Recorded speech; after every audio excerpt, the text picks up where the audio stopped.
Friendo, Steve here. And Larson. And welcome back to Going In Raw, the only pro wrestling podcast you need to be listening to right here at youtube.com/Steve and Larson. Available wherever podcasts can be found. And of course, taped live at the Twitch at twitch.tv/Steve and Larson. Today, we've got a lot of stuff to cover, including AEW's Rampage from Friday, WWE Smackdown from Friday, this weekend's NXT in your house, and of course, we're going to talk about Fallout from Hell in a Cell, the latest on Cody Rhodes' injury, some interesting news about MJF being erased from AEW. But first, let's talk about this. You and I, Larson, are both huge fans of the show Succession. And in fact, part of that is because we often compare the dynamic in the McMahon family to that show. If you haven't watched it, it's on HBO. It's all about brilliant program, a giant media empire and the family dynamics up at the top of said empire. The Roy family, yes. A lot of it is very reminiscent, you would think, of what happens in the McMahon family. So the latest report from Business Insider about Stephanie McMahon's leave of absence only makes that analogy more apropos.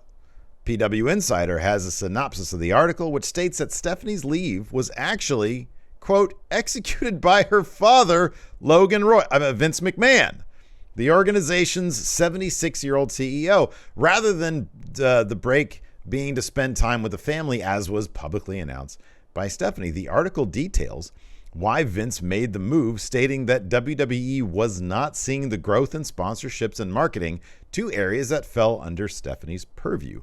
One source told Business Insider that, quote, we weren't seeing that growth. When someone has moved out of a company, it's usually the result of something not working. We took stronger control of that a few months ago. Today, WWE announced the hiring of Catherine Newman as the new executive vice president and head of marketing, who will seemingly assume many of Stephanie's responsibility. So, Larson, we wanted to be, responsible people and sort of honor somebody who wanted to just spend more time with their family. But seemingly, all the sort of speculation about this being a Succession level maneuver might actually be true. What's your thoughts on this? So there was, after the initial tweet from Stephanie, seemingly a lot of people were inferring, saying there's more to this than just a leave of absence to spend time with her family. And no one really, they wanted to respect Stephanie's privacy, I'm guessing. And so no one seemingly followed through on those reports until now. After what happened with NXT, with WWE potentially clearing house there.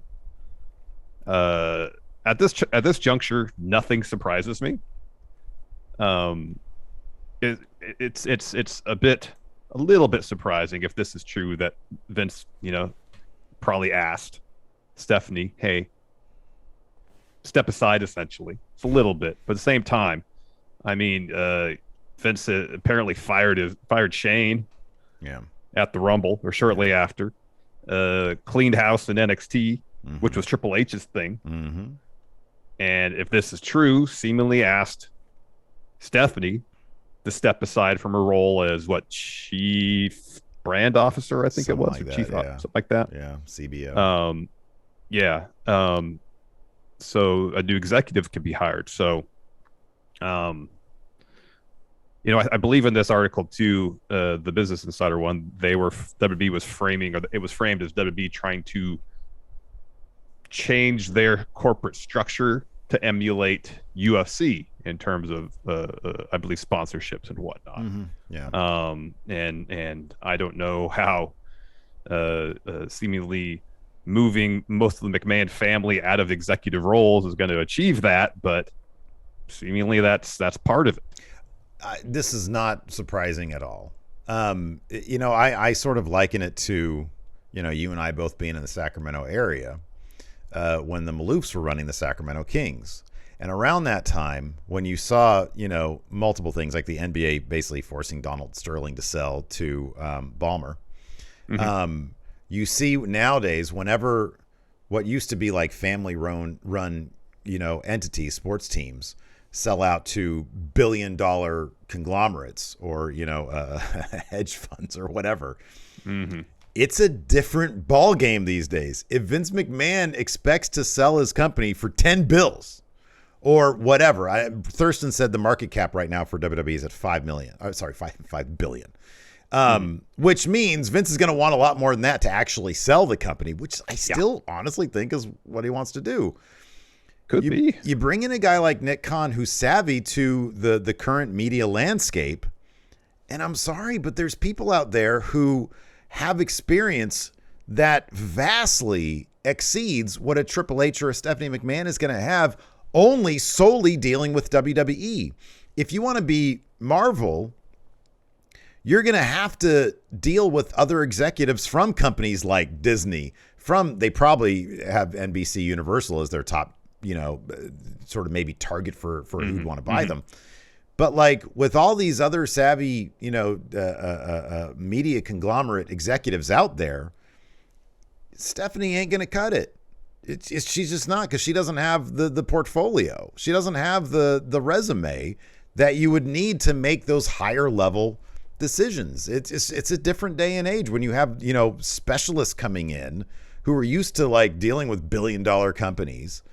This is not shocking at all. And Vince isn't about to, like you said with the Shane thing, Vince ain't about to let his family get in the way of, the biggest deal of his lifetime, which is probably selling WWE for an outrageous sum, over double what UFC was sold for. So yeah, I mean, again, if it's the kind of thing where Stephanie stepped aside and said, well, I want to spend time with my family, it is irresponsible to sort of speculate. But when an actual, report from Business Insider comes out, all day long we can talk about this, because it seemed kind of obvious at the time. But again, it's kind of irresponsible to be like, oh, this is, all the gossip and stuff. Totally. But dude, it's, when the Maloofs ended up selling, because they literally couldn't afford to keep the team, what happened? They bring in a Silicon Valley guy, Vivek Ranadive, and the entire operation becomes top line, becomes world class. And he brings in all these people that they're not doing, local sponsorships necessarily anymore on the big level. They're doing big national sponsorships for a Sacramento market. That's just the way that media companies are going these days. And if WWE wants to compete at that level, they're going to be they're going to be making some hard decisions when it comes to the family. Seemingly. Yeah. Let's talk Cody, of course. He's still a talk of the wrestling world. Wrestling world is still a buzz over Cody's damn impressive performance at Hell in a Cell following a torn pectoral injury apparently suffered earlier in the week. Fightful Select, go subscribe to Fightful Select. The absolute best, has some details on when Cody might be undergoing surgery to repair that injury and when he might be back. So Fightful notes that Cody is slated to go under the knife, get surgery on the torn pectoral as of now on Thursday. And Fightful also adds that several wrestlers, including Triple H, Elias, and Hiromu Takahashi, all were at about 5 to 6 months following pectoral tears. Now, I don't know if any of those injuries were in the same vicinity, because I don't know where Cody tore the pec off the bone. Was it on the sternum? Was it on the shoulder? I don't know. Yeah. And if that will complicate or make his recovery easier, but 5 to 6 months, that puts you right in line for a return at the Rumble. Mm-hmm. Yeah. In which case, there's some hard decisions to make. Yep. So, yeah, I mean, I don't know, man. The Rumble's a great place to return. So if Cody has it in his head, I want to beat John Cena's 4-month recovery time. Who knows if it's possible? There's not a lot of John Cenas in the world, man. No. There's John Cena. Apparently there's Wolverine, and then that's about it, as far as fast healing factors. Yeah. But, yeah, exactly. But Yeah, I don't know, man. I think the Rumble is a great time period because it's even 6 months from now you're still looking at, I don't know what, 45 days away from the Rumble. What, the Rumble's at the end of January, right? Yeah, end of January. Yeah. Yeah. So if 6 months is early December, I don't know. You probably just wait until. Well, maybe you wait till the Rumble. I don't know. Yeah, I mean, there's so many iconic Rumble returns. Cena, Edge, that the impact that would have, especially if Rock can't make WrestleMania and they want to do Cody versus Roman, it's right there. Yeah. If The Rock can't do Mania and you're like, okay, well, sure. what can we do next? Roman versus Cody. Well, Cody has to win, first of all, especially after this match. Have him return, have it be a surprise entrant in the Rumble. He wins it. I mean, but we were talking about this before we got started here about Cody having like pretty much all the momentum already as it was before this injury. Now that he suffered this injury and had that performance at Hell in the Cell, has got everybody talking. Everybody's wildly impressed that he got through that, not just got through that match, considering how awful that injury looked, but had a really good match. Had a fantastic bout. This is universal. You know how many people on Twitter, I know you and I have both seen, saying, I wasn't a big Cody fan. I wasn't really into his stuff. And now I've turned around completely based on that performance. Yeah. I think Meltzer said it was one of the most compelling matches he's seen in a long time. Yeah, 3.5 stars. He's a tough critic on the WWE product, He is. Yeah. And for him to put it over that extent, that's saying something. So apparently, I think Cody's going to be on Raw tonight. He'll drop a promo. He'll say, "See you later." And then if he shows up at the Rumble, returns at the Rumble, he's winning it. He's beating Roman for those belts. Yeah. But if say The Rock, he's facing Roman, then do you have him main event night 1 and then Cody and Roman night 2? Do you push on Cody win the titles? I mean, that's the real conversation to be had at that point. I'm still, you want to strike while it's hot, and there's a good 3 months between the Rumble and Mania. You want to strike while the iron's hot there. And he seems like it's a given, like it's a necessity that Cody wins. That's when you want to do it. I still like, somebody suggested this yesterday.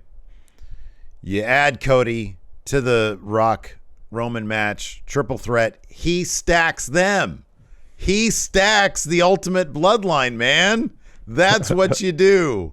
With a tear in my eye. The wrong guy. That's Ric Flair. Yeah. Hard times. Yeah. Not anymore, because I just stacked the biggest movie star in the world. And the head of the table. Yeah. And the head of the table.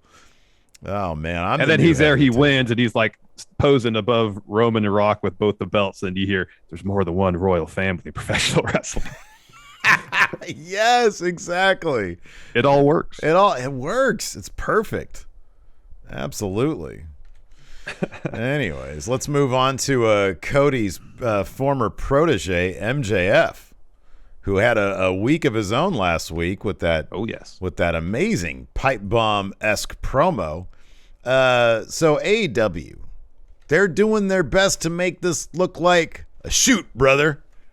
They've already removed MJF from its active roster page and AEW shop. They've stopped following him on social media. But PW Insider is reporting today that a source has informed them that Warner Brothers / Discovery has issued an edict that MJF is to be removed from, quote, all promotional spots and commercials for AEW programming going forward. We are told that the existing spots with MJF have been officially pulled, but it's possible some may still pop up as they transition to the newer spots. What do you make of this, dude?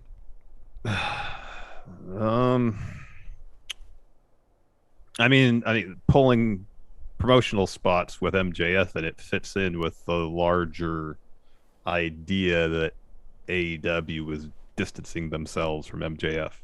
You mentioned he's not on the active roster page anymore. He's got no merch on AEW shop. They stopped following him on social media. The next logical step from that is pulling him from promotional materials. Now, in terms of keeping with the storyline, it would make sense if the person pulling him from promotional materials wasn't executive or Warner Brothers Discovery, but Tony Khan. So, assuming this is all a shoot here, I don't know why Warner Discovery would necessarily want to remove MJF from promotional materials unless it was at the behest of Tony Khan, where Tony Khan went to somebody. He's like, hey, we got this thing going on. We need to pull all the promotional stuff with MJF. Well, that's the whole thing. Like the sources say Warner Brothers / Discovery, the new conglomerate thing, is the one behind this. We do understand that they were there backstage at when this whole promo went down. Yeah. I mean, is it possible that Tony just got them on board? Like, hey, this is going to be a hot angle. You guys know what heat is? And they're like, yeah, like, when it gets hot outside, like, right? And he's like, yeah, when it's warm outside, or like, do you guys know what nuclear heat is? This is going to get nuclear heat. They're like, what is this guy talking about? He's talking so fast and he's so sweaty. And so Tony Khan's like, listen, I want you guys to issue an edict on some formal letterhead and tell us to pull stuff, and then we'll pull it, and it'll be nuclear heat. Like, so much heat. All right, you fucking nerd, whatever you want. you guys doing good ratings? You guys got a good demo? We can help you with the story. Sure, we'll put on the letterhead. Sure. We'll put it on the letterhead. Boy, this guy's a mark, isn't he? so yeah, I mean, I'm assuming this is all part. What if is there any chance that this isn't this is all part of a story, right? I would think the only thing I could think of in terms of it not being part of the story is that someone at Warner's took issue with the language that MJF used during the promo. Yeah. And they're like, well, this doesn't necessarily fit into what our marketing philosophy is. Mm-hmm. So because of that, we're going to take them off promotional materials for the time being. Mm-hmm. That's the only reason I could think this might be a legitimate thing. That's a possibility. I kind of thought about that as well. Like, people look it up and all the F words that he was saying at the end there. I don't know. But in any event, it's keeping interest in the angle. It'll be definitely interesting. I mean, I've seen a lot of people out there. I think Solid Monster, our friend Solid Monster, had a video clip from his podcast where he talked about MJF as interim champion, which is something that I think you and I might make for an interesting segment for Friendo Club TV. Perhaps we can take some time this week. Talk about interim champion, because you and I both think, oh, dude, it's totally going to be Mox. It makes all the sense in the world. But what are some weird outside of the box choices? MJF is definitely out there to further that story, hold up the title maybe. I don't know. Yeah. Could be have another clash against Punk. Which is probably where this was going anyways. Seemingly, yeah. But anyways, man, before we move on with our In Your House review, we're going to go ahead and pay some bills. I've been listening to a lot of 80s music lately, and it's been great scratching that nostalgia itch. But it's also been great because I've been listening to the greatest jams of the 1980s on my Raycon wireless earbuds. Oh, man, absolutely. Raycon's wireless earbuds look, sound, and feel better than ever. They've got optimized gel tips for the perfect in-ear fit, and they offer up the same audio quality as other premium audio brands, but at half the price. Yeah, I could tell you that regardless what I'm doing or what I'm listening to, whether it's 80s music or hip-hop or indie rock, whatever I'm listening to, my Raycon wireless earbuds have always sounded great, and they've always fit great. Whether I'm walking or running or lifting weights, I can trust that my Raycon wireless earbuds aren't going to fall out of my ears. Watch this, Steve. Oh, look at that. You're violently shaking your head, and those are I'm shaking my head. They're not coming out of your ears. These things aren't going to budge. They're not moving. Yeah. So it's not surprising that Raycon's everyday earbuds have over 49,000 five-star reviews. So check out Raycon's wireless earbuds. My guess is that you're going to want to leave them a 5-star review too. Go to buyraycon.com/raw today to get 15% off your Raycon order. That's buyraycon.com/raw to score 15% off. Buyraycon.com/raw. Now let's get a word from our sponsor, Upside. I got to tell you something, Larson. Every time I put some gas in my car or grab some food from a restaurant, I'm noticing something. Everything is more expensive. You see, there's this thing I've read about, and it's called inflation. and it's hitting me where it hurts. And friendo, does it ever hurt?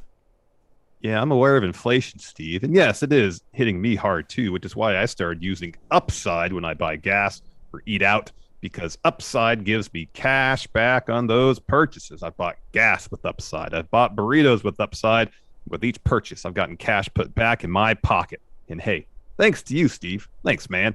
I just found out the restaurant that offers up my favorite burrito in the entire universe has offers on Upside right now. So later this week, I'm going to go get that burrito with cash back I got from buying burritos before. Whoa. You know what's great about it, too, is that using Upside is easy. You just download the app from the App Store or Google Play, claim an offer on whatever you're buying, check in, pay as you normally would with a debit or credit card, and then, bang, you get paid.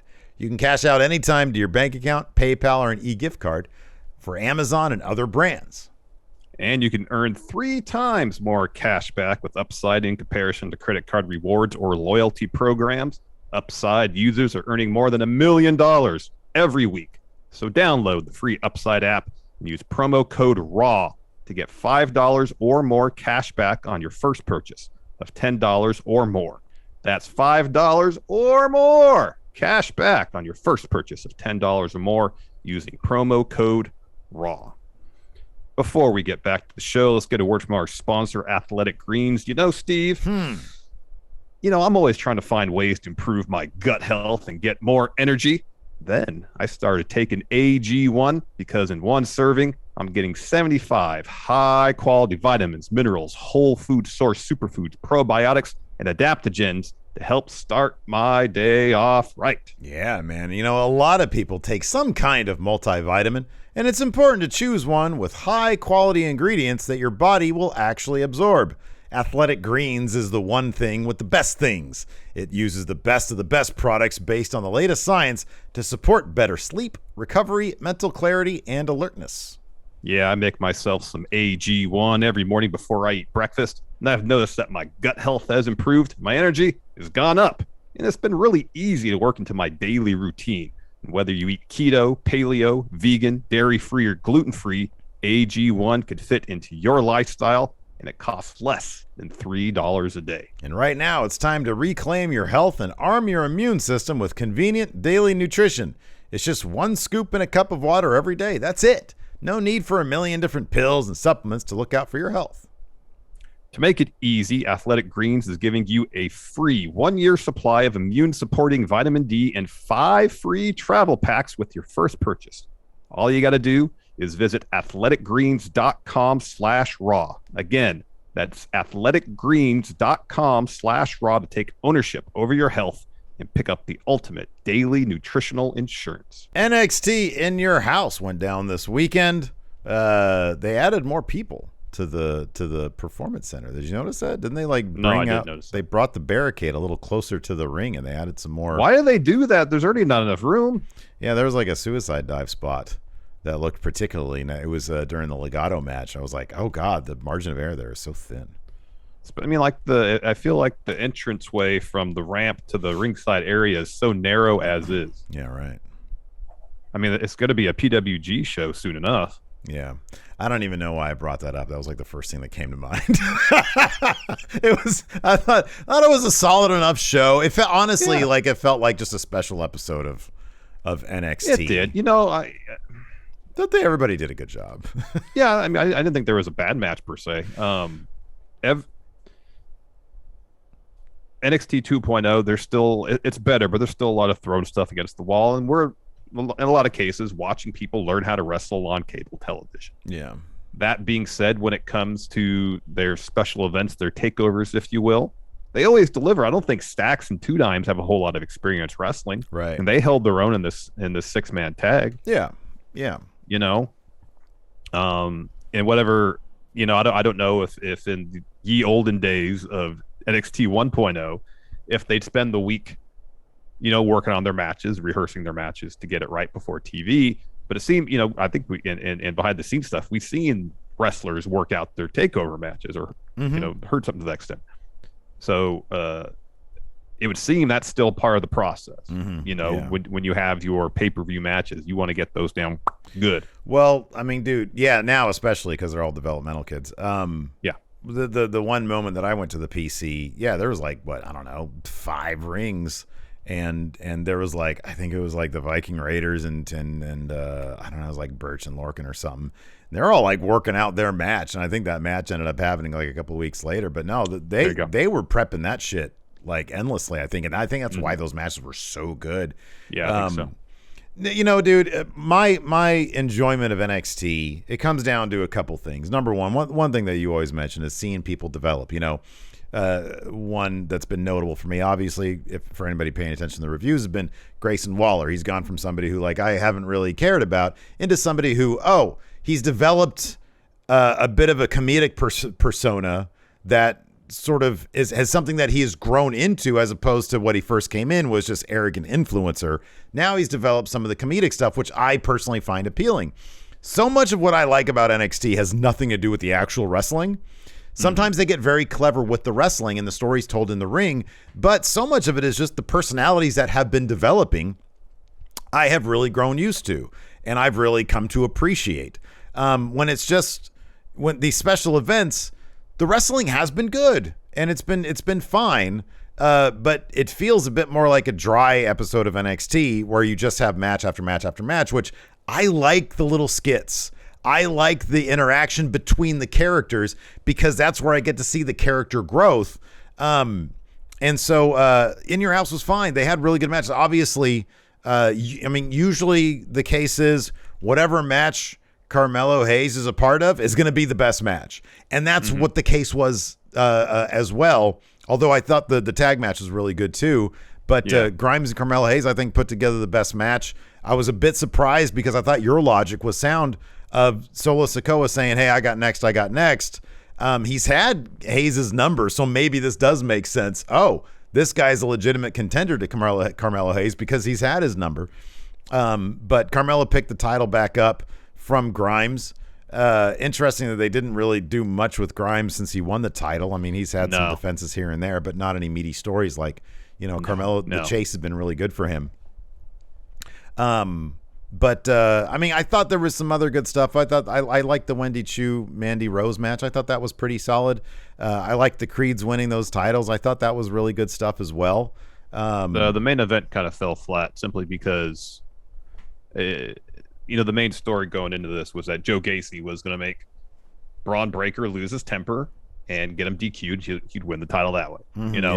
That was more or less his stated objective. Not so much I'm going to beat him 1, 2, 3 shoulders down the middle of the ring, as I'm going to get him DQ'd. I'm going to make him lose his temper. And apart from pulling the Eddie Guerrero spot where he gets a chair with the rest back turn, tosses it to Braun and bumps, I didn't really feel like Joe did much to infuriate Braun to the extent that he would get himself DQ'd. Now, there was one moment where Braun picked the chair like he was going to hit Joe with it, but as soon as Joe was like, come on, hit me, Braun just looks at him and just does this. No, I'm not going to do it. And hits the Druid. There wasn't ever the drama in that match where we'd think, oh, Braun is actually going to do it. He could actually do it. It just never happened. I don't know. I don't even know if given their best efforts, they'd be able to turn me around thinking that there was any drama here. I just don't. The build has been goofy. They've turned Gacy into somebody who, I don't know, I had some mild interest in because he is a good wrestler, but he is everything that was ever boring about Bray Wyatt, because Bray Wyatt could be incredibly compelling. He could also be the most spinning wheels, talks but doesn't say nothing guy, who was a decent wrestler. Joe Gacy is exactly that, but right now, this run, he's just boring. There's nothing he's saying that's interesting. It's going to be goofy as hell when the Druids are revealed as the Grizzled Young Veterans. That's going to be a weird group. That doesn't make a ton of sense. Those guys are going to be comedy guys. I know. Going back to the idea that still, they're a little bit better about it, but there's still so much of NXT 2.0 that's just throwing stuff on the wall, and Gacy's kind of like the epitome of that, because it seems like in the 9 months since they've gone to 2.0, while Gacy in theory has been more or less the same character, this is the third or fourth iteration of that character. Yeah.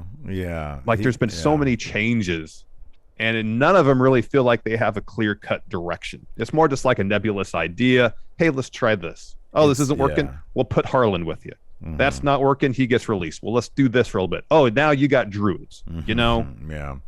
And it's just like there's no through line of who this character is and why I know he says why he's doing stuff, but even that is just so vague. Isn't it just like he wants generic change?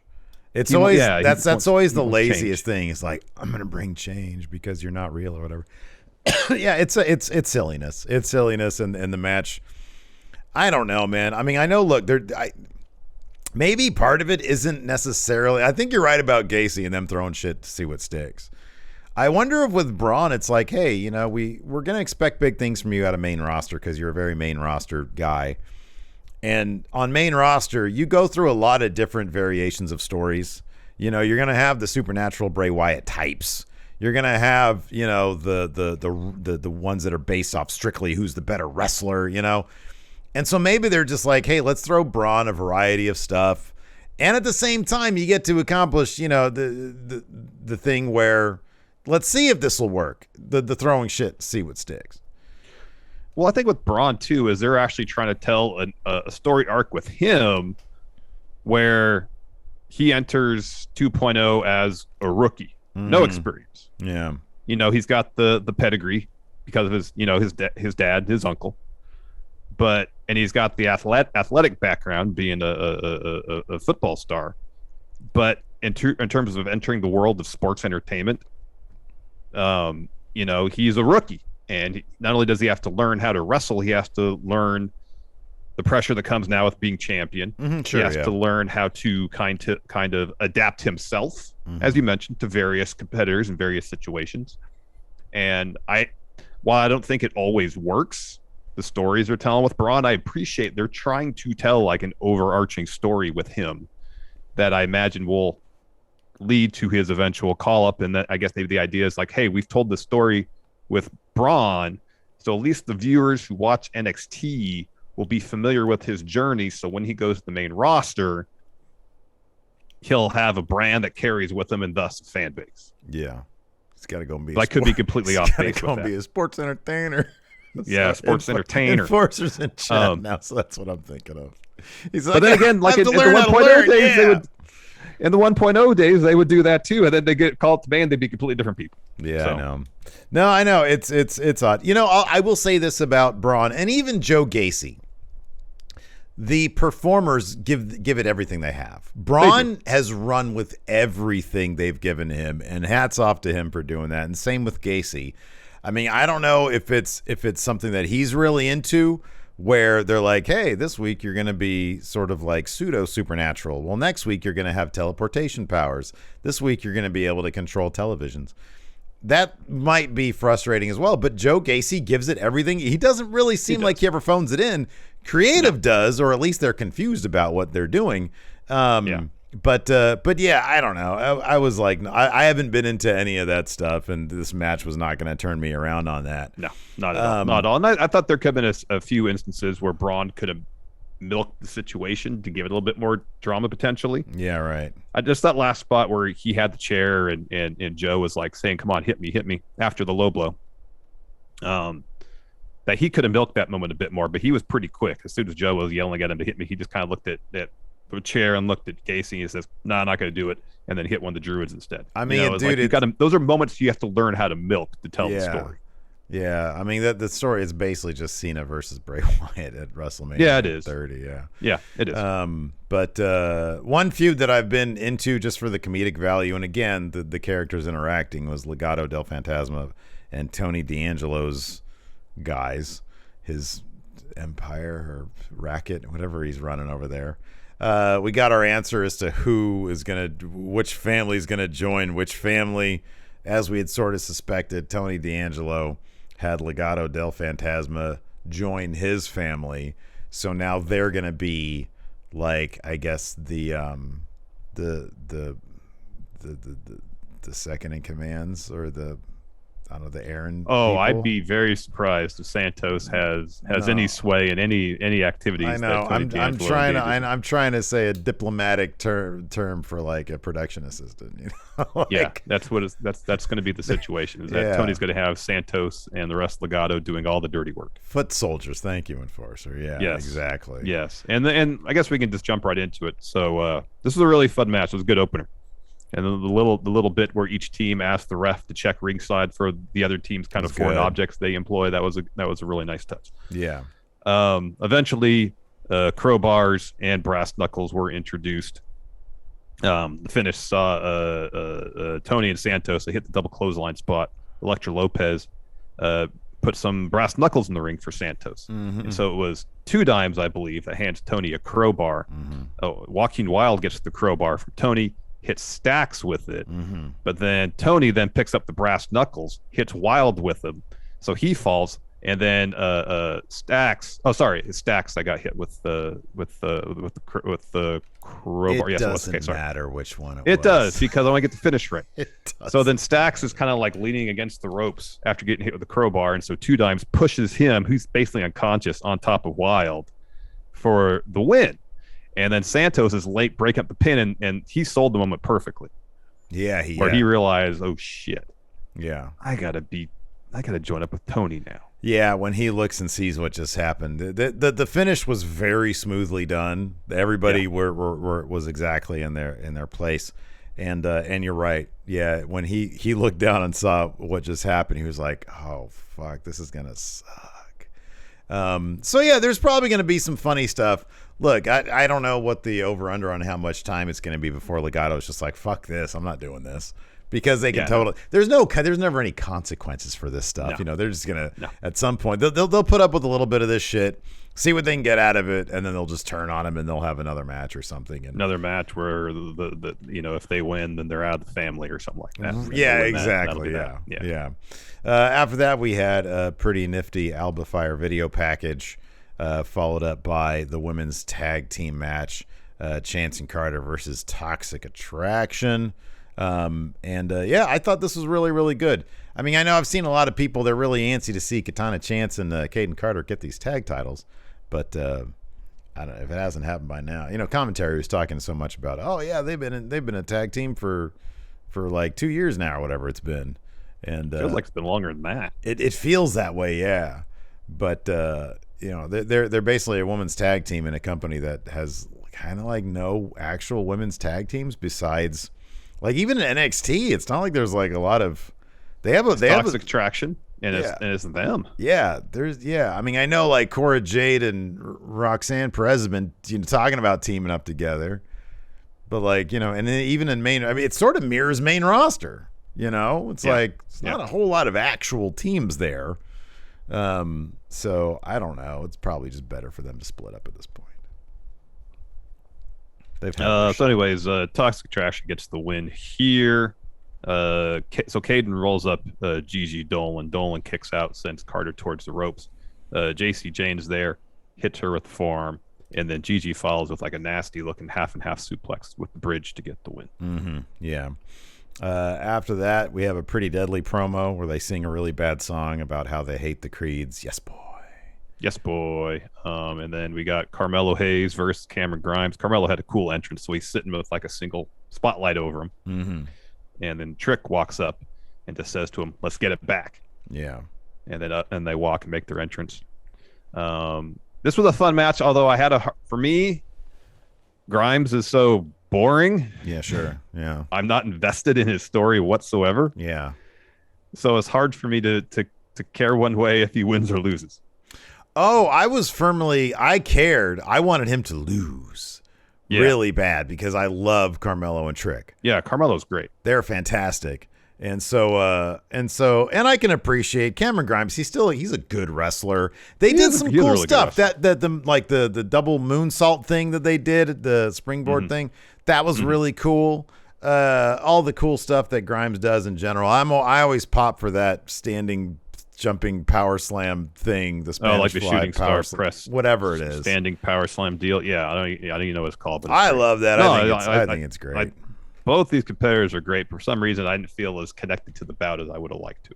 Dude, we're both over Cameron Grimes. Like they've completely sent him into the ground, let alone in the moon. Not to the moon. Not to the moon. Even though his rocket would seem to indicate that he just returned from the moon during his entrance. What he really should have done after he should have left, got back in the rocket, got the fuck out of there. I know. In the rocket. I mean, isn't that the opposite of the message you want to send about Cameron Grimes? His whole thing is to the moon, but like he walked into his match returning to Earth. You know? It's like, okay, well, he's going to lose then. Right. That was a great little bit of symbolism there. You know, he's already been to the moon. He's had the title. Now it's time to come back to Earth. Yep. Come on, Cameron. You're not working. Time to come back to reality. I know. He needs to get back into the stonks. Yeah. Yeah. He needs to grow that beard back out, be dirty really again, wear the old-timey hat. The hat, all that. It's good stuff. So the finish of this, Grimes, he's calling for the cave-in. Instead, he runs into a pump kick. Grimes, though, hits a boot of Poison Rana. Mello rolls out of the ring. So Grimes hits Mello and Trick with a tope. He puts Carmelo back in the ring, and as he's getting on the apron, Trick grabs his foot, and then Grimes hits Trick with the cave-in off the apron, and then Grimes charges Carmelo. Carmelo kind of makes him leapfrog into the turnbuckle, follows with that top rope leg drop to get the win. He is a 2-time North American champion. And now back to being the A champion. Yep. After that, we had Joe Gacy promo. This was cheesy. He just says Braun's days as NXT champ are no longer numbered. His seconds as champ are numbered, even though there was still a good, 90 minutes. There was an hour or so before the match even started. Right. He says their time has come. We've reached our moment. We've torn down nostalgia. Now they're going to tear down the present in hopes of building a new future. Tonight I leave in your house a beacon of change. Tonight I leave NXT champion. Okay. After that, we had Wendy Chu versus Mandy Rose. I thought this was really cool. They did this little bit at the beginning where Mandy's sleeping, just taking a nap, and they're doing like the dreaming thing of all the events that have led us here. And she's super over. She is so into this character. The character is a lot of fun. I mean, the goofiness of people selling for water guns and little bath toys or whatever it is goofy as hell, but she's really into it, and the crowd seems to really respond to it. And this is a really fun match. I'll never get tired of Mandy Rose's finisher. That V trigger is fantastic. The running knee is great. Yeah, and this was just a clean win for Mandy. So Wendy goes up top. Mandy kind of yanks her off the top rope. Wendy Chu hits a full Nelson slam. She goes up top again. Mandy again flings her off, then hits the running knee to get the win. And then we got Tiffany Stratton, Roxanne Perez interview. And then Stratton's giving Mackenzie Mitchell a bunch of crap. Says, well, you're talking at me. You're not talking with me. Or talking, with me. That's rude. If you're trying to get in my good side, you're failing. And then Perez asks Stratton, well, you think you have this one already? And Stratton says, yeah, this is a women's tournament, not a girls' tournament. Don't you have a bus to go catch? And Perez says, I've had to work for every opportunity that I've gotten. Whereas Stratton, you've been handed opportunity. And I'm going to walk out of our match with that contract for a title opportunity. If I didn't know who the champion was, this should be Stratton's. Her character is so much more well-defined, and she is just knocking it out of the park as a character and as a wrestler. Roxanne Perez is a great wrestler, don't get me wrong. She's really good. But Stratton is just a much more well-defined character than Roxanne Perez. Yeah. And I would think that's the kind of thing that you would want to elevate. But then and I don't know, maybe they'll do heel versus heel. I kind of doubt it. I feel like I really doubt it's going to be Roxanne Perez. But I don't know. Roxanne Perez, hasn't she already had a shot at Mandy Rose? Yeah, well, she had a match against Mandy that she lost. Yeah, so I don't know if she wins, if she's going to go after Mandy again, or if her and Corey are going to go after the tag titles. Because I think you have your choice. After that, we had the Creed brothers versus Pretty Deadly. Did not expect to see a shooting star press here from Big Julius Creed. He's coming along. That with ease. He's coming along, dude. The Creeds are, man, they're so good. Talk about guys who have developed quickly. Their first match. Their first match was TV. exactly like their first 4 matches. It was a copy-paste type situation. They have grown leaps and bounds, and it's impressive, and it's pretty great. We're both big fans of Pretty Deadly as well. This was actually a really fun match. It was. And shout out to the Creeds for rocking some awesome Volt singlets. Not color safe, man. It was burning. No, that burning was through my anybody's TV, television. Man. Yeah. Yep. Really fun match. Down for the finish. So Elton Pritt slides one of the tag titles into the ring, and then Julius picks it up.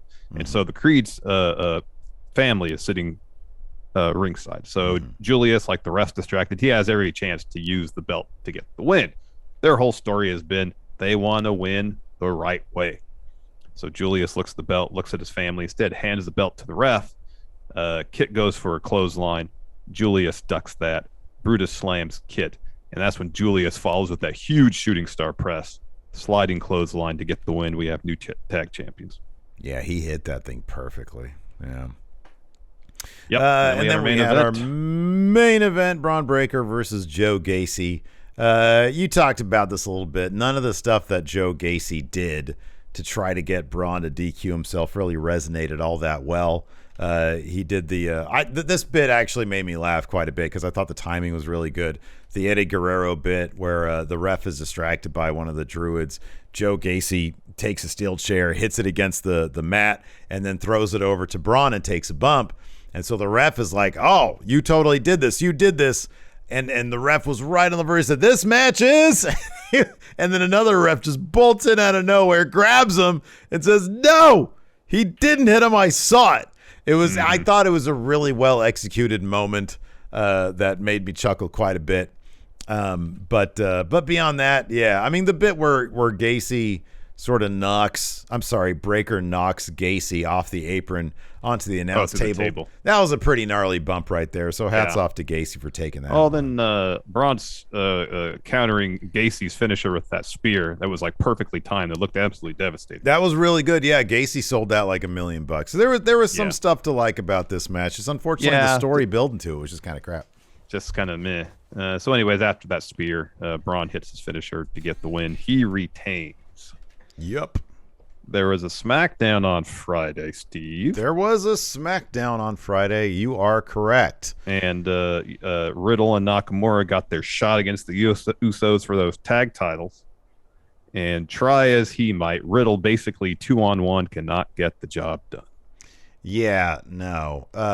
And they even did a spot here. You don't see a lot of times where the X is thrown up from the ref, and it's part of the story. Shinsuke in this case went for a Kinshasa against some steel steps, or he went for a knee strike against some steel steps and ended up sort of taking himself out of the match. All this stuff, I'm pretty convinced at this point, all this stuff is to make Riddle as convincing a solo bloodline hunter as possible. And it'll be interesting to see if any of that is advanced tonight on Raw.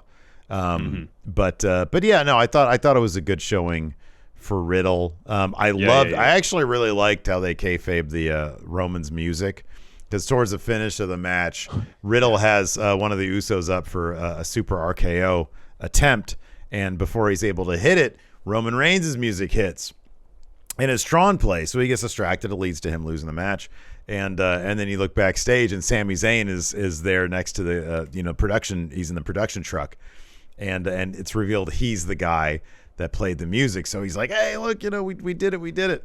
It worked." And he goes down there. Riddle attacks him, and the Usos. I was surprised. I thought the Usos were just going to walk away from Riddle beating up on Sami Zayn, but they had his back and they beat him up. Yeah. They helped him out. Guess we'll jump into it. Show opened with a pretty long segment with the New Day kicking things off with the promo. They introduce Drew McIntyre. He comes to the ring. Gets the crowd to start a Big E chant. And then this is where he says, he promises everybody, "I'm going to challenge and I'm going to win the Universal Undisputed Championship WWE at Clash of the Castle." And it says, "The New Day can always count on Big D." Yeah. And then he starts making a bunch of sexual innuendos. Yeah, with Big D. Big D always goes in and they're like, whoa, this is a family show. You can't do that. He's just trying to get into the spirit of the New Day with their sexual innuendo. He's just a little too obvious about it. He unveils eventually. Yeah. Oh, sorry. Go ahead. Oh man, he unveils a gift, and it's a Volt kilt with Big D on it. So they're just sort of doing the stuff that I was hoping they would do, really incorporate him as a true member of the Drew Day. Of course, so the Brawling Brutes, they have to interrupt, and that leads to a match at that point. And that match happens next. Yeah. Pete Dunne gets another win. So the match breaks down towards the end. Sheamus drops Drew with a bro kick on the floor. Woods tries to roll up Butch. Butch kicks out. Sheamus gets on the apron to distract Xavier Woods, and then Butch hits him with the bitter end to get the win. Yeah, I love seeing that bitter end every week. Oh, it's a great move. It is. After that, we had a Riddle and Nakamura interview. Riddle says, we're still in the honeymoon phase, bro. Nakamura's no Randy, but he's got some sick moves. And Nakamura's like, Riddle is no Boogs. He says, but he's much quieter and peaceful. Which is actually pretty funny. So Kayla throws to a package of RK Bro losing the tag title unification bout. And Riddle says, I promised the Usos the bloodline twice as bad as the pain that they caused Randy. And he says, tonight is about getting vengeance. And Randy, this one is for you. After that, we had Adam Pearce on the phone saying that the six-pack challenge for tonight, the number one contender match for Ronda's title, was her idea. And then he gets a knock on the door. He says, okay, wait a minute. But Max Dupree waits for no man, Larson. He shows up and does a bunch of the close talking stuff. Yeah, this is an interesting addition to his whole gimmick where he's a close talker. It's hilarious. And not just a close talker. He's like within 4 inches of Adam. Dude, they are like, a shuffle away from kissing. It's great. So LA Knight Max Dupree says, I've been scouting for 7 days for the superstar who can walk any runway on this earth. Paris, Milan, Berlin, even the grandest stage of them all, WrestleMania. And he says again, Pierce, you don't make the cut. But I found my first client, diamond in the rough, a man who will step away from Instagram and step into the bright light of WWE. And Pierce says, well, who is it? And Max Dupree says, you'll find out next week. Ooh, is this just going to be the guys in the dark matches like Dio Madden and Mansoor? Should be pretty deadly. That'd be interesting if it was pretty deadly. Yes, boy. After that, we had a Cody and Seth video package. We all know how that turned out. Shanky's backstage dancing. Jinder walks up to him, says, hey, take tonight seriously, man. No dancing. Jinder walks through the curtain, and the entire time, anytime Jinder's not paying attention, Shanky's dancing. Mm-hmm. Then Jinder turns around, he stops dancing. Yeah, no, it's pretty funny. It is pretty funny. So Jinder has a match against Humberto Carrillo. And now towards the finish, Jinder has the upper hand, and Shanky starts dancing, and Jinder comes over and says, stop dancing. So Shanky gets on the apron. The ref is distracted with him while Humberto rolls up Jinder. Eventually, because the ref's not counting, Humberto gets up and yells at Shanky to get down. This allows Jinder to roll up Humberto for the win. So Jinder goes to the floor, and he's cool with winning, but then Shanky tries to get him to dance, and he gets mad and storms off. Yeah. And so Shanky turns his attention to Samantha Irvin. The ring announcer starts dancing. She gets out of her chair, and they dance together for a little bit. Just a wholesome moment right there. Wholesome moment. As Enforcer here in chat says, Shanky, he's one hell of an entertainer. Yep. After that, we had the six-pack challenge number one contender match for the Smackdown title, women's title. Raquel Rodriguez versus Shotzi versus Shayna Baszler versus Aaliyah versus Natalya versus Aaliyah. Ronda joins commentary. We cut to the locker room, and Aaliyah is locked inside. She says, what's the big deal here? And then Shotzi's laughing in the ring. And then Pat McAfee, who's brilliant, says, oh, my God, Shotzi's locked Aaliyah and a camera person in the locker room. Oh, that was so good. Wasn't that awesome? Oh, man. Hats off to Pat McAfee for actually trying to make sense of why a camera person was in there. Dude, he's breaking down all these weird WWE gaps in logic. And he's filling them in, man. It's awesome. It's great. It's great. So eventually Aaliyah gets out of the locker room, and then the match happens. The finish saw Raquel boots Natalya. She's looking for that Vader bomb elbow she does. Shotzi gets in the way of that. So then Raquel suplexes her on Natalya, hits the spinning elbow Vader bomb deal, hits Shotzi with her finish, but then Shayna locks her in the clutch. So Natalya goes over and covers Shotzi for the win. Ronda gets in the ring. Her and Natalya have a little bit of a stare down. Yeah, that makes sense. Natalia's a really good wrestler, so you Yeah. know, put her in there with Ronda. They're going to have a decent match. Yeah, it should be good. It should be good. Yeah. And then we have this really dramatic entrance of Madcap Moss now. So there's an ambulance in the parking garage. The doors in the back burst open, and he gets out. No more suspenders. No more khaki shorts. Yeah. Black tights. Black boots. Yeah. No suspenders whatsoever. This is a new, intense Madcap Moss. But he's just Madcap. Still Madcap. I don't get it. And then they went back and forth between calling him just Madcap, but as Tron said, Madcap Moss. The Tron said Madcap Moss. I think the ring announcer called him Madcap Moss.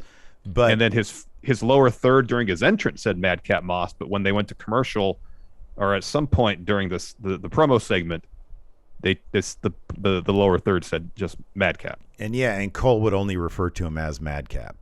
Yeah. So we get yeah.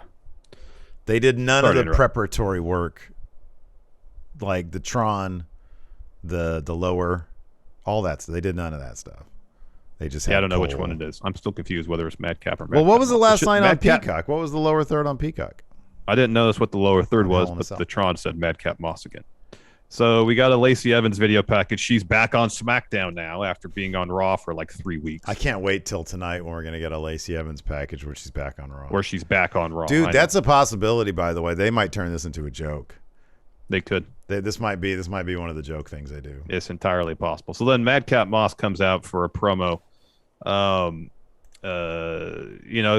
Talking about what Corbin did to him, dropping the Andre trophy on the chair, which is around his neck. He says that was Corbin thought that was the end of Madcap Moss. He was right. The man he thought he knew as Madcap is gone. The man who would take his crap, who would laugh it off. That employee isn't just gone. I buried him. Says in the wake of that trophy slamming down on me, maybe it locked something loose. He's had this dream where he hits Baron harder and harder, as Corbin says, tell us a joke, Madcap. And then he woke up and thought, who would love to see this actually happen? All the fans tonight. He calls Corbin out. Corbin pretty much says, I know you're out here to beg for your job back. I'll consider it.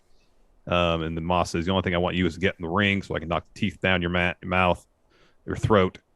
It leads to Moss challenging him to a match. Corbin's like, nah. And then Pierce walks out and says, I think this match it sounds like a great idea. It is official. We go to commercial. We come back. The match happens.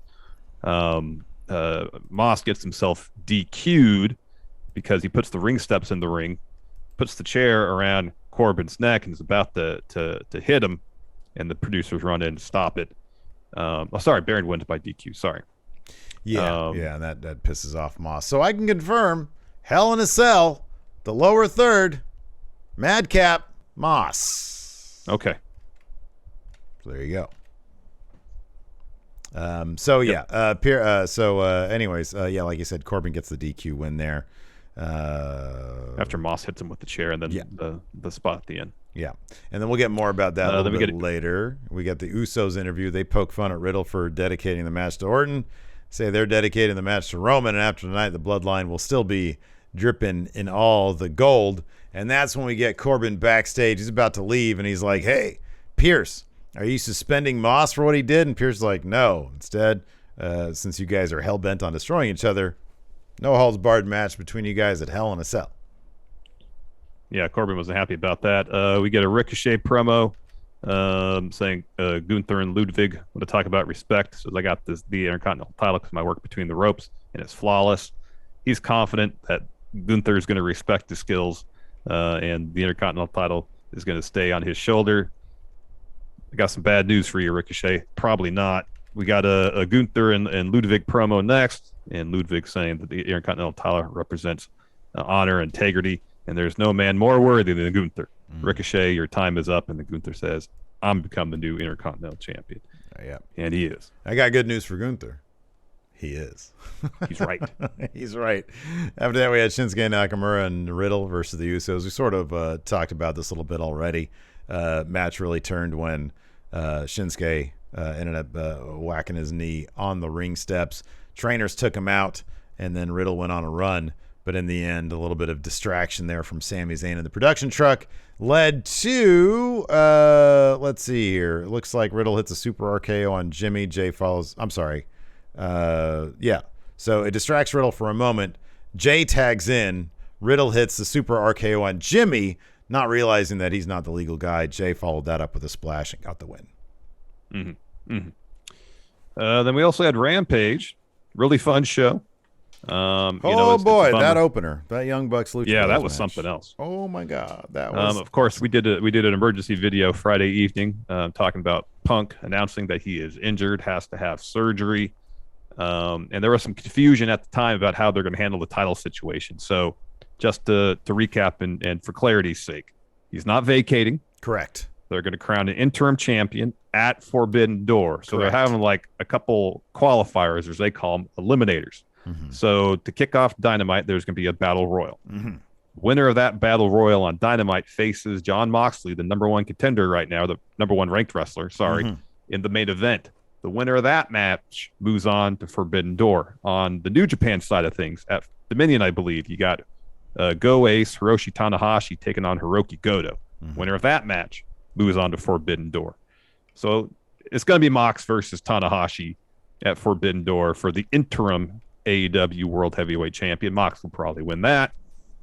And then depending how long, if it's depending on the nature of Punk's injury, how long he's going to be out, he could conceivably be back for All Out. Mm-hmm. I don't know for sure what the injury is. There's been no word on the nature of the injury. You think based on how he said he's got a broken bone in his wheel, it's a foot injury. Mm-hmm, yeah. And I know there is like some foot injuries, like the little small bones in there that require surgery and take a while to heal. Mm-hmm. So we don't know how long he's going to be out. But Forbidden Door, All Out is about 3 months away. Mm-hmm. So if 12 weeks is enough time for Punk to recuperate, it's possible he could be back, which is why they didn't end up vacating in the first place. Yeah, I think everything you said. Because like if Punk was going to be out a year, you kind of have to vacate the title. You got to vacate that, yeah. Don't sleep on Goto. Goto versus Goto Sleep.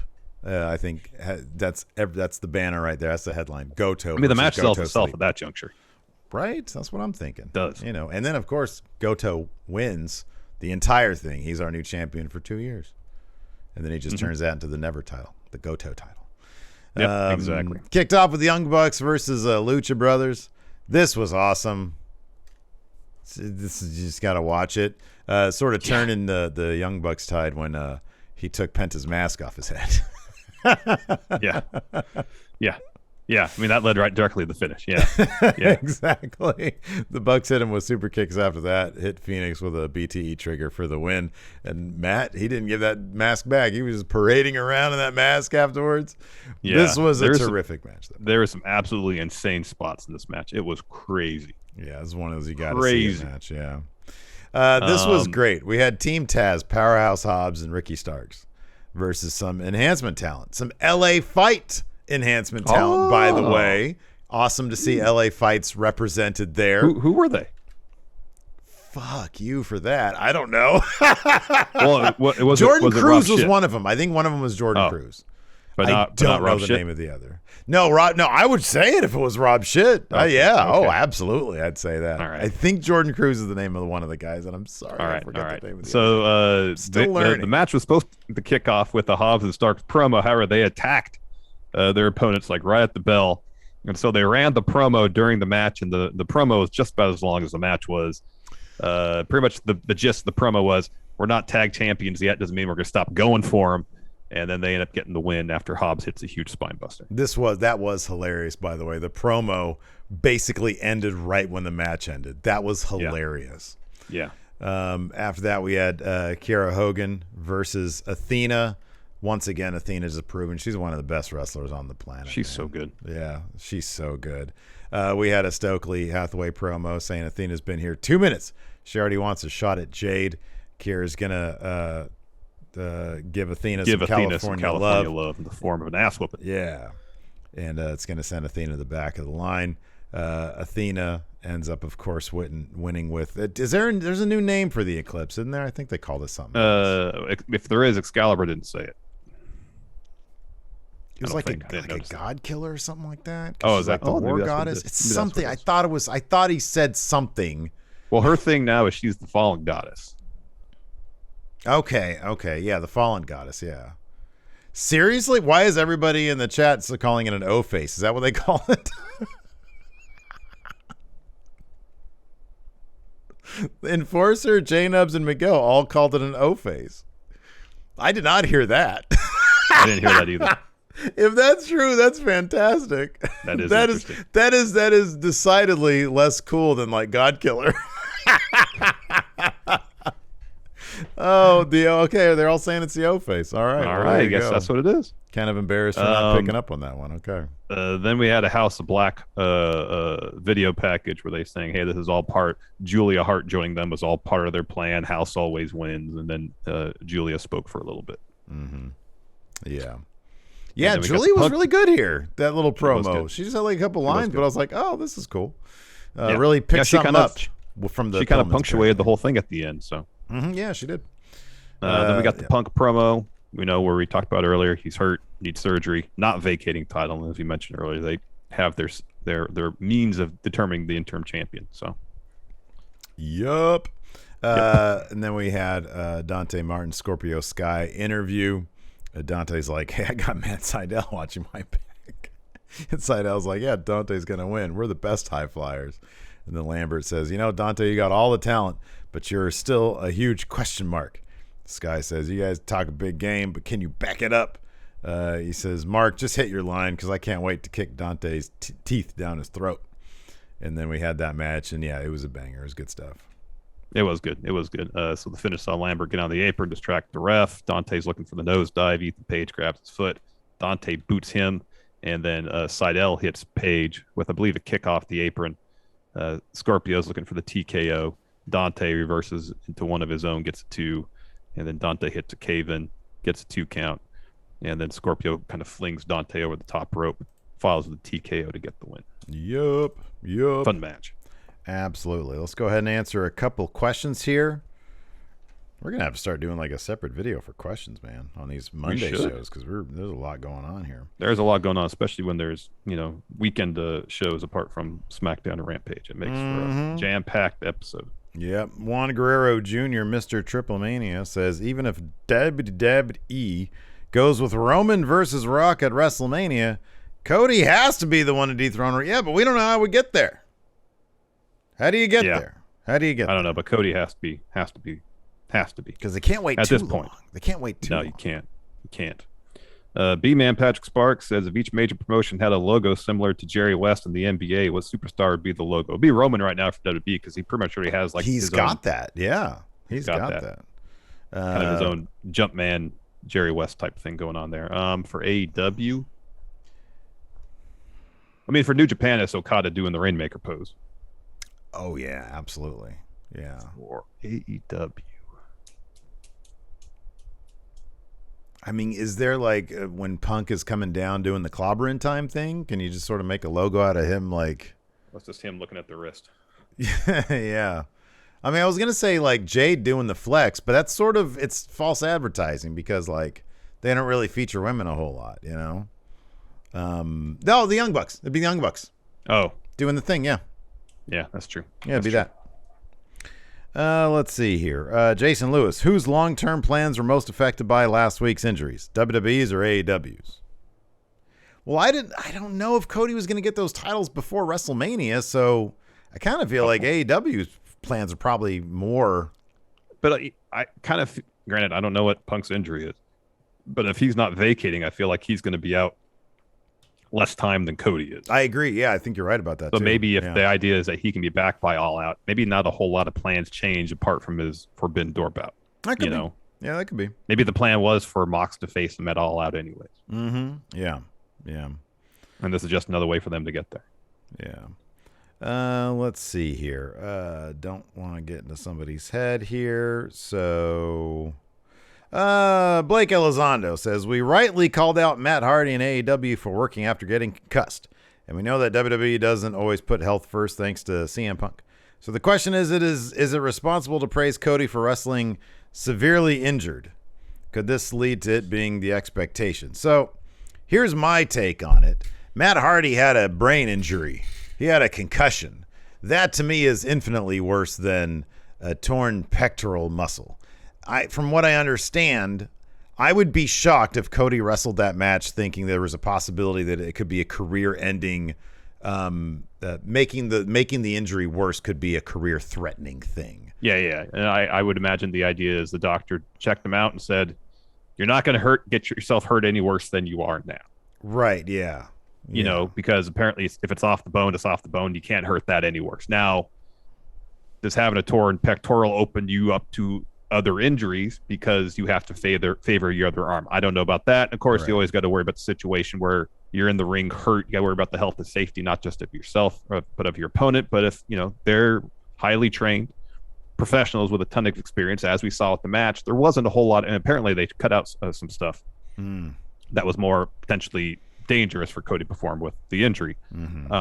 They orchestrated the match where Cody didn't have to lift anybody, Yeah. And it seemed like they tried to protect him, and Seth did a hell of a job of making it look like he was targeting the chest, but probably actually inflicting a minimal amount of pain to Cody. You know what I mean? No, I mean, dude. But I think when you're messing with brain or neck stuff, spinal stuff, you don't want to mess with that. That stuff you can't mess with. Yeah. Especially if you're already concussed. You can concuss yourself again, and it's like a compounding thing. You don't want to mess with brain injury. Period. You've got two guys. You've got two guys who know what they're doing in the ring, who can be trusted more than anybody in the company to deliver a match on that level while keeping Cody as safe as you possibly can.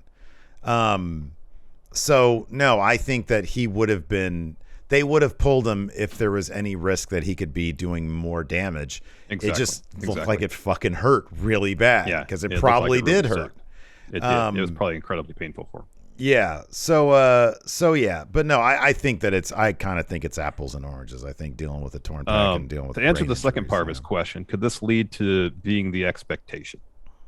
I mean, he's not the first person to wrestle a high-profile, important match injured. There's a difference between wrestling injured and wrestling hurt. Wrestlers wrestle hurt like basically every match. They probably are constantly sore, dealing with nagging, bruises and minor injuries. But major injuries like this doesn't happen a lot. But there's been people that have wrestled matches with like torn ACLs. So Maggie here has a really good point in chat.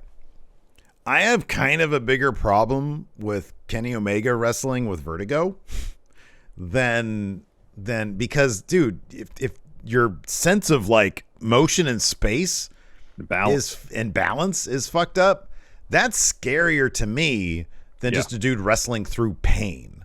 Yeah. Because then you are kind of, especially with like how elaborate his matches are, it seems like every move could risk injury, potentially significant one. Yeah. No, I agree with that. I agree with that. I like this boom boom. I don't know if this is meant with like a little hint of sarcasm, but he says a YouTube doctor said he couldn't have heard it anymore, so he's fine to wrestle. Now, I'm sure that there's probably some truth to that. I just love that boom boom says a YouTube doctor said. Yeah. Because that could be anybody. But if it's something legit, then yeah. Anyways, let's see here. A dude called Quest says, did Cody really use his time in AEW just to get super over in WWE? It seems to be the case, huh? Let's see. This is a good question. Cameron says, what's your favorite form of in-ring psychology? Like using your opponent's finisher or something like Seth's Dusty Rhodes themed gear from Hell in a Cell? You know what it is for me? This was fucked up.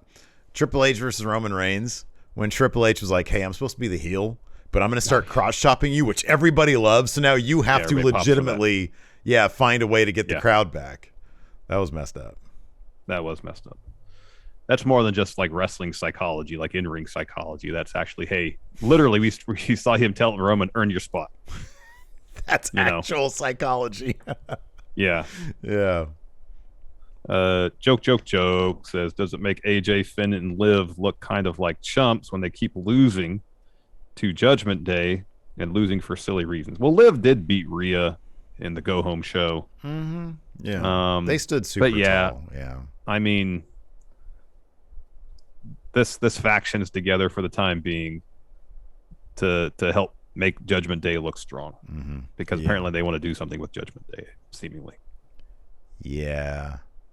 Even though it's not really working, at least for me. Judgment Day's not. Yeah, no, I agree with that.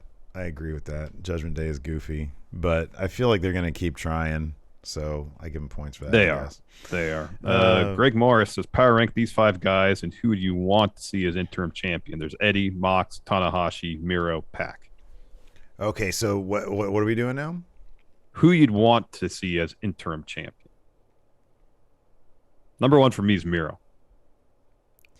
Miro. If I can have 5 Miros, I'd have 5 Miros because Miro's incredible. Number 1 for me would be Eddie, because for Eddie to be world champion but with an asterisk next to his name is peak Eddie. That would be such an Eddie Kingston thing, and he'd go down as like that guy. It's kind of like Tommy Dreamer, like he was an ECW champion until the very end, and he hated it. He was like, I never wanted to be that.